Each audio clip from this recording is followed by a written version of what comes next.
એક છોકરો જે બિહારનો હતો એ 5 કરોડ રૂપિયા જીતેલો, પરંતુ એની લાઈફની અંદર એવા ચઢાવ ઉતાર આવ્યા કે એક વખત એ કંગાળ બી થઈ ગયો. 5 કરોડ રૂપિયા હતા એ બધા ધોવાઈ ગયા અને એ અવળે રસ્તે ચડી ગયો હતો. નમસ્કાર દર્શક મિત્રો, કોણ બનેગા કરોડપતિ એટલે કેબીસી 12 ઓગસ્ટથી નવી સિરીઝ શરૂ થઈ રહી છે.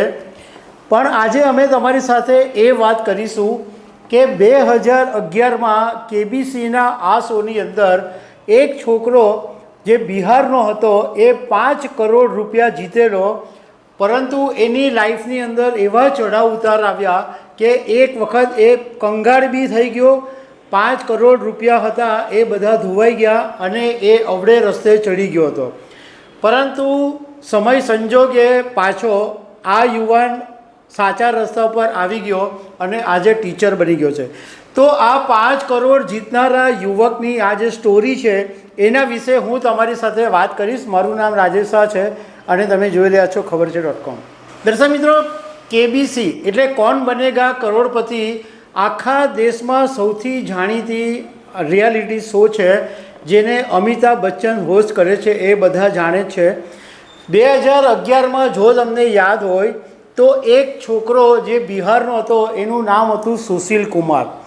સુશીલ કુમાર આ કેબીસીના શોમાં 5 કરોડ રૂપિયા જીતેલો અને આ શોની અંદર એ 5 કરોડ જીતનારો પહેલો કન્ટેસ્ટન્ટ હતો. તે વખતે દેશભરમાં સુશીલ કુમારના નામની ચર્ચા ચાલી હતી, કારણ કે કેબીસીમાં અમિતાભ બચ્ચનના જે સવાલો પૂછવામાં આવતા હતા એના એ ફટાફટ જવાબ આપતો હતો અને એ 5 કરોડ રૂપિયા સુધી જીતી ગયો. સ્વાભાવિક છે કે બધાને એમ થાય કે હવે આ 5 કરોડ રૂપિયા જીત્યો એટલે એની તો એકદમ લાઈફ બની ગઈ અને એનું જે જીવન ધોરણ છે એમાં સુધારો આવી ગયો છે.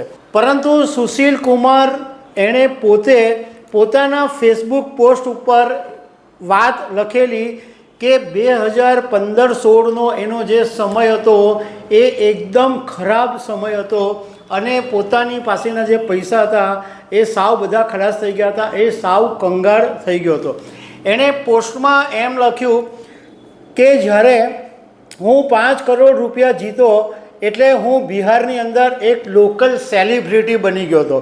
લોકો મારી આગળ પાછળ ફરતા હતા અને મારી વાહ કરતા હતા અને લોકો મને પોખતા હતા કે આ તો કરોડપતિ બની ગયો છે. અને તે વખતનો સમય પણ એવો હતો કે દર મહિને હું 10થી 15 શો એટેન્ડ કરવા માટે જતો હતો અને મારી આખા બિહારની અંદર એક શાખ ઊભી થઈ ગયેલી હતી.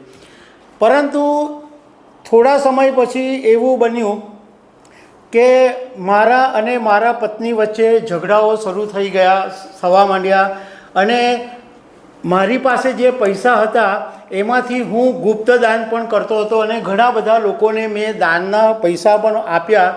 પરંતુ એમાં એવું બન્યું કે ઘણા લોકોએ મારી સાથે ઠગાઈ કરી, એટલે જે લેભાગુ લોકો હતા એ પણ મારી પાસેથી દાન લઈ જતા હતા અને એ વાતની મને પાછળથી ખબર પડતી હતી. એટલે મારી પત્ની સાથે આ જ બાબતે ઝઘડા થતા હતા કે તમને લોકોને ઓળખતા આવડતું નથી. એક વખત એવું બન્યું કે હું કોઈ એક પિક્ચર પ્યાસા ફિલ્મ જોઈ રહ્યો હતો અને ત્યારે જ હું પિક્ચર જોવામાં મગ્ન હતો અને પત્નીએ ચિલ્લાઈને કીધું કે તમે આખો દિવસ બસ પિક્ચર જોવાનું જ કામ કર્યા કરો. અને એ દિવસે હું ઘર છોડીને ચાલ્યો ગયો અને તે વખતે મીડિયાના એક રિપોર્ટરને ફોન મારી પર આવ્યો.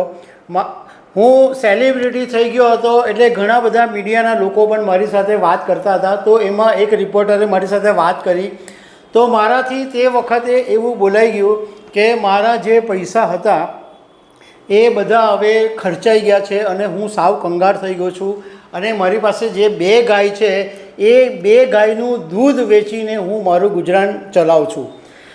આ રિપોર્ટર સાથે મેં એકદમ સહજતાથી વાત કરી હતી, પરંતુ એ અહેવાલો છપાયા કે હું હવે દૂધ વેચીને મારું ગુજરાન ચલાવું છું અને હું કંગાળ થઈ ગયો છું. એ પછી જે લોકો મારી આગળ પાછળ ફરતા હતા એ બધા મારાથી દૂર થઈ ગયા. લોકો હવે મને મળવા બી નહોતા માંગતા, લોકો મને શો માટે પણ બોલાવતા બંધ થઈ ગયા હતા અને એવી લોકો એમ થઈ ગયું કે આ તો હવે ગરીબ થઈ ગયો છે, એટલે લોકો મને પૂછવાનું પણ બંધ કરી દીધું. લોકો મારથી રીતસર દૂર ભાગતા હતા. આને કારણે એવી સ્થિતિ આવીને ઉદ્ભવી ગઈ કે પત્ની સાથે છૂટાછેડા સુધીની વાત આવી ગઈ અને મારી પત્ની એના પિયર ચાલી ગઈ. એ પછી મને એમ થયું કે હવે મારે કંઈક બતાવી દેવું પડશે, એટલે હું મારા કેટલાક મિત્રોની મદદથી મુંબઈ પહોંચી ગયો અને મેં ફિલ્મોની અંદર સ્ક્રિપ્ટ રાઇટિંગ લખવાનું શરૂ કર્યું અને મેં ત્રણ સ્ક્રિપ્ટ રાઇટિંગ લખ્યા બી ખરા અને એમાંથી પસંદ બી આવ્યા અને એમાંથી મને 20,000 રૂપિયા પણ મળ્યા. પણ ઇન બિટવીન હું એવા અવળે રવાડે ચડી ગયો હતો કે ધૂમ્રપાન અને દારૂ મારો એક નશો થઈ ગયો હતો અને હું રોજનું 1 પેકેટ સિગરેટ પી જતો હતો. જોકે એ પછી મને ભાન થયું કે જ્યારે કેબીસીની અંદર અમિતાભ બચ્ચને મને એવો સવાલ પૂછેલો કે તારું સપનું શું છે, તો તે વખતે મેં એવો જવાબ આપેલો કે મારે IAS બનવું છે.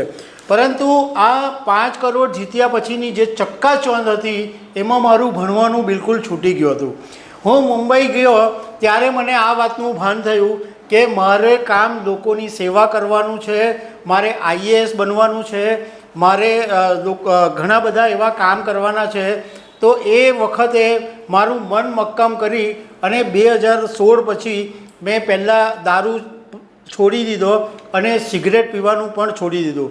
એ પછી આજ સુધી મેં સિગરેટ અને દારૂને હાથ લગાવ્યો નથી. એ પછી સુશીલ કુમારની લાઈફમાં ટર્ન એ આવ્યો કે સરકારી શાળામાં 2023ની અંદર મનોવૈજ્ઞાનિક શિક્ષક તરીકે એમની પસંદગી થઈ અને એમણે એ પછી ઘણા બધા એવા કામો કર્યા કે જેને કારણે બિહારમાં સુશીલ કુમાર ફરીથી ચર્ચામાં આવી ગયા. એમણે પર્યાવરણ સંરક્ષણની દિશામાં સારું એવું કામ કર્યું. ગૌરૈયા સંરક્ષણ વિશે બી એમણે કામ કર્યું અને ચંપા સે ચંપારણ એક અભિયાન એમણે ચલાવ્યું, જેને કારણે બિહારમાં સુશીલ કુમાર ચર્ચામાં આવી ગયા. પરંતુ 2011થી 2024માં એની લાઈફમાં એટલા બધા ચઢાવ ઉતાર આવ્યા કે લોકોએ એકવાર માથે બી ચડાવ્યો અને લોકોએ માથેથી ઉતારી પણ દીધો.